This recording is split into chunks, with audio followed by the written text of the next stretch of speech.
Hey everybody, Dan Ackerman here. I'm at Sony's press conference in New York in front of this black box that is actually the new PlayStation 4 Pro.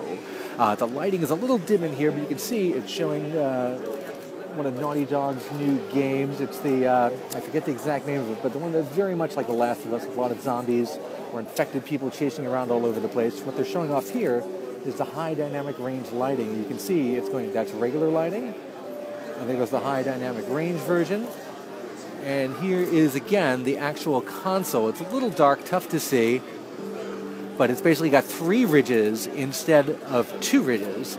And it's obviously a lot thicker than the slim model. I'll try to get as close as I can there so you can see it. It's really not that much bigger than the original PS4. So this guy is going to come out in November. I believe it's November 10th.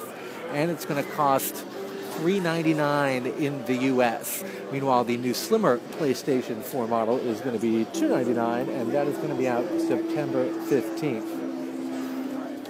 We're going to try to get a closer look at this right here. Let's take a look at the side.